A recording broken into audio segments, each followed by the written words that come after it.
రాకుమారి ఎలా తప్పించుకొని పోగలదు, ఎవరు తప్పింపగలరు? అదే అర్థం కావడం లేదు. ఏ దుర్మార్గుడో మనలో ఒకడై మంచిగా నటిస్తూ మమ్మల్ని వంచిస్తున్నట్టున్నాడు. తల్లి భువన సుందరి, ఎక్కడున్నావు ఉమా? దుఃఖించకండి మహారాణి. సేనాపతి, వెంటనే భటులతో వెళ్లి రాకుమారి కోసం నగరమంతా గాలించండి, పరిసరాలన్నీ పరిశోధించండి. వెళ్ళండి. అలాగే గురుదేవ. గురుదేవ, ఈ బాధ్యతను మీపై మోపుతున్నాను. శిరసా వహించాను మహారాజా. రాకుమారి కనిపించకపోవడం నాకు మాత్రం బాధ కాదా? ఎక్కడున్నా తీసుకొస్తాను. అధైర్యపడకండి, వస్తా.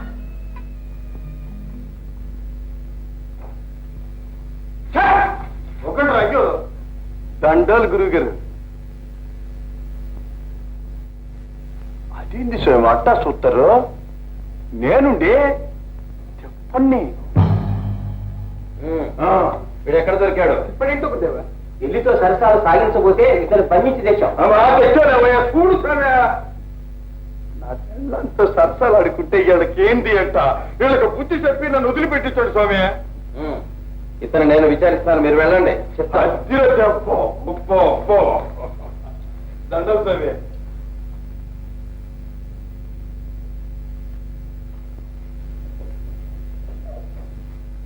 చంద్రసేన, చంద్రసేన, నిన్నే. ఏను స్వామి చెప్పండి. ఇక చాలించు నీ నటన. ఎక్కడ దాచావు భువన సుందరని? ఊరుకో స్వామి, రాసారు కూతురితో నాకేంటి పని? చంద్రసేన,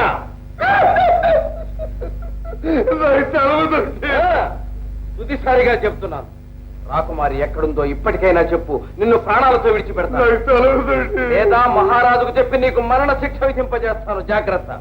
ఇదేంటి స్వామి, నేను సత్య ప్రమాణంగా చెప్తున్నాను. ఈ పాదాలు తాటి రాత కూతురు తెలవదు స్వామి. నాన్నగారు, రాజకూతురు తగ్గదు తెలవదు స్వామి. గురుగారికి చెప్పండి. ఏడో చెప్పేది? నాన్నగారు మీరు ఉండండి, వీడి చేత నిజం నేను కట్టిస్తాను. ఎక్కడా రాకుమార్తె? నాకు తెలవదు స్వామి.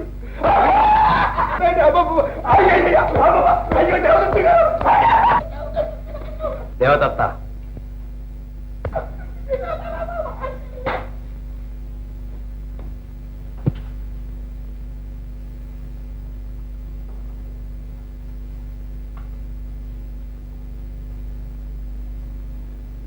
దేవదత్త, వీడు చంద్రసేనుడు కాడు, తిప్పడే.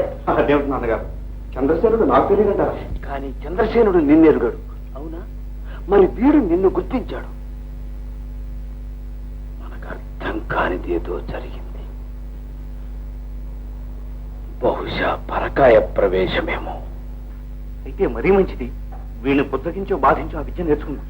ఏం చేస్తే మాత్రం ఇష్టం లేనిది వాడు నేర్పుతాడా? గురుపదేశం లేని మంత్ర విద్య ఫలిస్తుందా?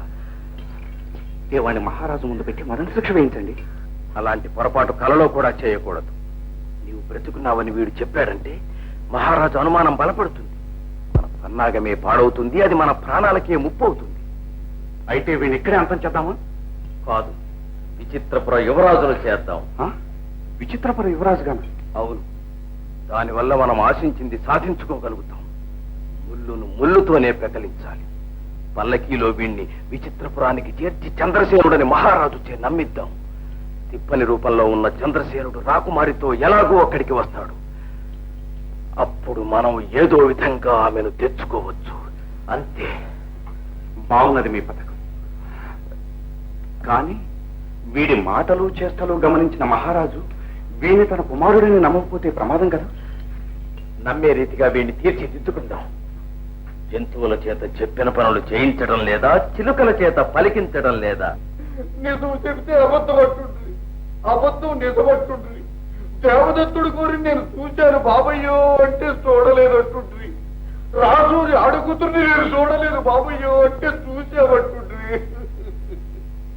ఆడు చెప్పింది కాదంటే చిచ్చంటుండ్రి, పడేసి ఉతుకుతుండ్రి. పద మహారాజు ఒకటి. అబ్బ బాబు తప్పకట్టు సాగు, నీ పాలకుంటా చెప్పినట్టు పెట్టావా? బుద్ధి బుద్ధి ఎనుకుంటా సాగు. అయితే నువ్వు చంద్రసేనుడివి.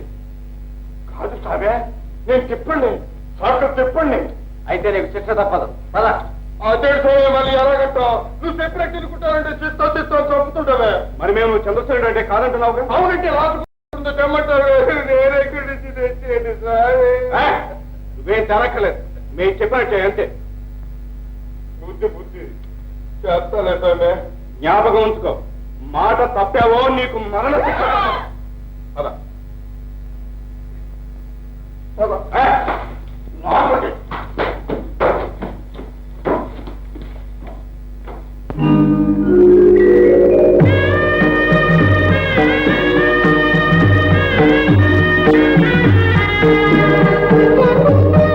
ఎవరికైనా ఎన్నడైనా తెలియరానిది దైవము, ఏది ఎందుకు ఎటుల జరుగునో తెలుపబోనిది కాలము. ఎవరికైనా ఎన్నడైనా తెలియరానిది దైవము.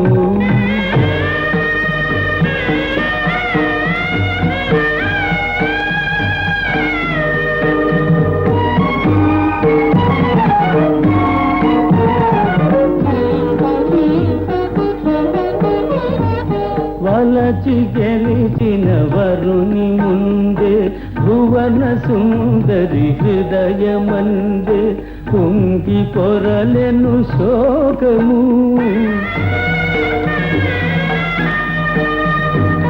వలచి గెలిచిన వరుని ముందే భువన సుందరి హృదయమందే కుంగి పొరలెను శోకము.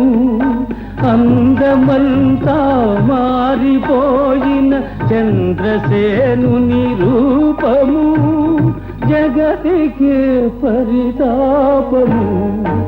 ఎవరికైనా ఎన్నడైనా తెలియరానిది దైవము.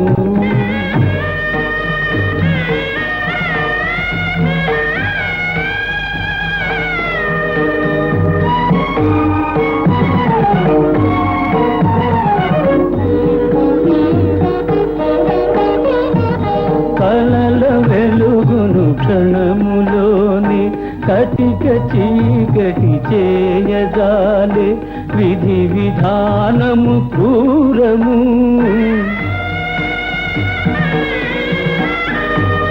కలల వెలుగును క్షణములోని కటిక చీకటి చేయజాలే విధి విధానము క్రూరము. పరుని నమ్మి మోసపోయి అలమటించే ప్రాణము, కలిసి రానిది కాలము. ఎవరికైనా ఎన్నడైనా తెలియరానిది దైవము. ఏది ఎందుకు ఎటుల జరుగును తెలుపబోనిది కాలము. ఎవరికైనా ఎన్నడైనా తెలియరానిది దైవము. వీడకూడదు ధైర్యము, మంచి వారికే విజయము.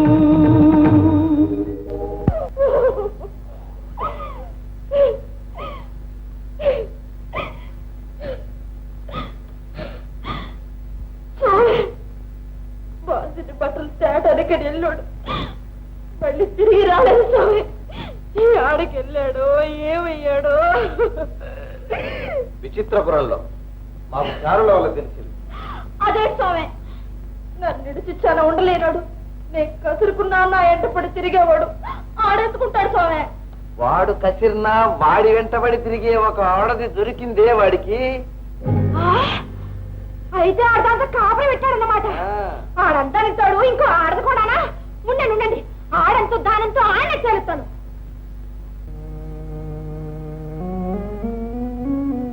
ఇంతమంది ఉన్నారు ఎందుకు?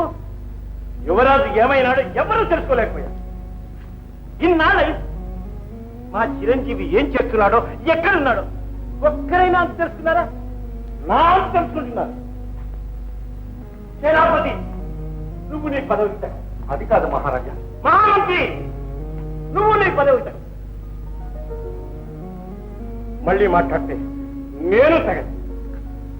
నా బాధ ఎవరైనా అర్థం చేసుకుంటున్నారా? సర్వ ప్రయత్నాలు చేస్తున్నాం మహారాజా. చేశారు. మరి ఏడే మా చంద్రశేఖరుడు? మహారాజా, ఇదిగో మీ కుమారుడు. చంద్రసేన నాయన. అబ్బా, మీ నాన్నగారు వచ్చబోయే పట్ల మేమడా? నాన్నగారా? వెళ్ళండి. నాన్నగారు చంద్రసేన, చంద్రసేన అమ్మా నాయన, ఎన్నాళ్ళకు కనిపించావు నాయన, ఎన్నాళ్ళకు కనిపించావు. ఎక్కడున్నావు? ముందు కూర్చో.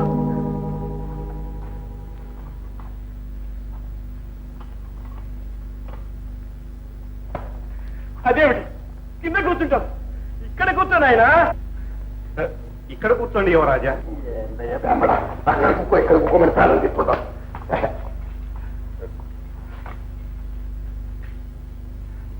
ఎవరికి సెలవు చేసింది? మురికి మురికిగానే ఉంది.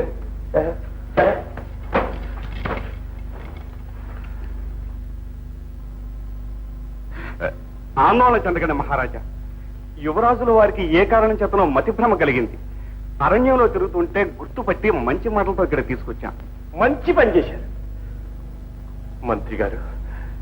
మన చిరంజీవి భాషలో, నడకలో, అన్నిట్లోనూ మార్పు కనిపిస్తున్నది. ఇది ఒక విధమైన అపస్మార వ్యాధి ప్రభు. మనస్సుకి తీవ్రమైన దెబ్బ తగిలినప్పుడు మనిషి మారిపోతాడు, సర్వము మరిచిపోతాడు. అయితే వెంటనే ఆస్థాన వైద్యులు పిలిపించండి, వైద్యం చేయించండి. క్షమించండి మహారాజా, ఇది కేవలం వైద్యం వల్ల ఉపశమించదు. ఏ కారణం వల్ల ఆఘాత తగిలిందో తిరిగి అలాంటి పరిస్థితి ఏర్పడ్డప్పుడే యథాస్థితి కలుగుతుంది. అంతవరకు యువరాజు గారు పసిపాపే. వీల్లేదు, మా చంద్రశేఖరుడు పసిపాపలా ఉండడానికి వీల్లేదు. ఆస్థాన విద్వాంసులకి మా ఆజ్ఞ తెలియచేయండి. మా చిరంజీవి చతుషష్ఠి కళా పరిపూర్ణుడు కావాలి. ఆవేదన పడకండి మహారాజా. భగవంతుని దయ వల్ల త్వరలోనే యువరాజు గారికి పూర్వస్మృతి రావచ్చు. వస్తే మరీ మంచిది. అప్పుడు మా చంద్రశేఖరుడు 64 128 కళల్లో పరిపూర్ణుడు అవుతాడు. ఈనాటి నుంచి యువరాజు గారికి అన్నీ నువ్వే. పెద్దవారు మంత్రి గారు ఉండగా మంత్రి గారు మాకు మంత్రి గారు, నువ్వు చిరంజీవి గారికి మంత్రి. కాదన్నాను వీలేదు. మరి ఒకే మాట ఒకే మాట.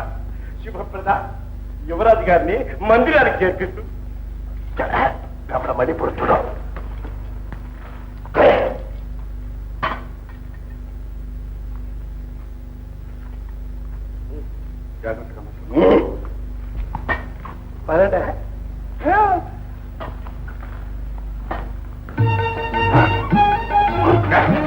సరిగ్గా నిలబడమని చెప్పండి. లేకపోతే కూల వరకు నిలబడతారేంటయ్యా?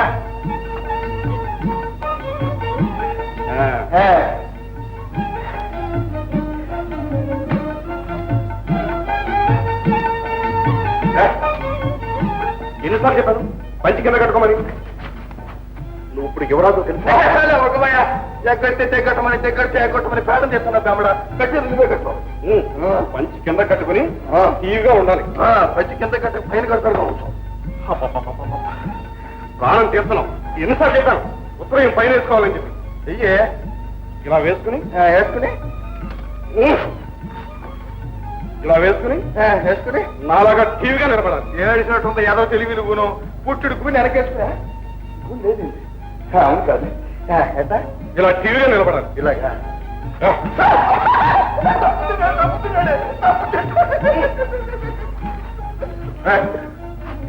జాగ్రత్తగా మర్చుకోమని ఇలా టీవీగా నిలబడి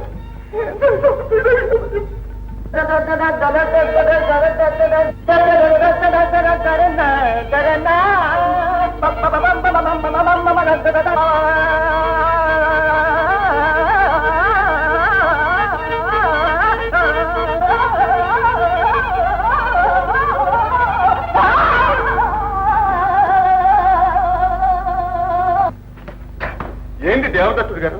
వీడికి ఎవరు అంకవాయువా, సలిజ్వరమా, సత్యదట్టు ఉడుకుతున్నాడు? అది సంగీతం. వారు తమ సంగీత విద్వాంసులు. అవును యువరాజా, తమ సంగీతం నేర్పని మహారాజు గారు ఆజ్ఞించారు. కూర్చోండి. నాకొద్దు. సంగీతం నేర్చుకుంటే పాటలు పాడచ్చు. నేర్చుకోండి. ఏంటి గడ్డపై నాకు నేర్పేది నా ప్రాణట్టు? నువ్వు వెళ్ళలేదండి దాపనయ్యా ఇదికో పాడతాను విషయనురో ఏంటిరా ఈ బాబా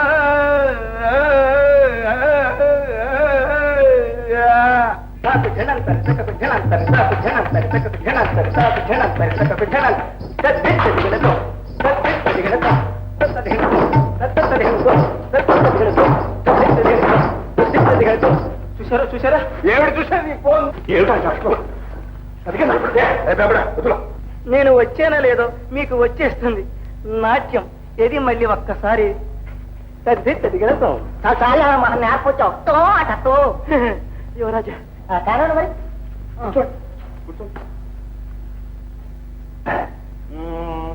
సారే గామా పాదాన్ని నీ పాద బయటకి పాద సత్యనలో స్వరాలు నేర్పనిదే నేను ఇక్కడి నుంచి కథను నీవే పద నాట్యం చేస్తుంది నేను ఇక్కడి నుంచి కథను నీవే యువరాజా మీ ఇద్దరు సచ్చినా సరే నేను సత్యం మీ కాడ ఇద్దరేసుకోను మీ ఇద్దరు పదకపోతే నేనే పాద యువరాజా యువరాజా పాద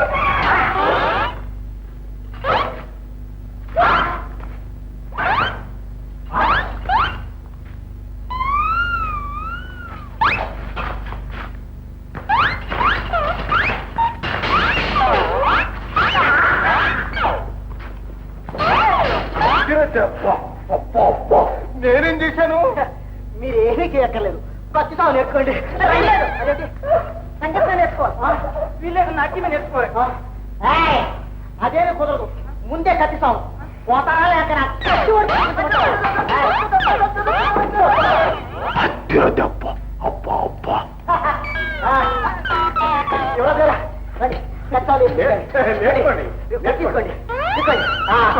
ఇలా చూడండి ఇలా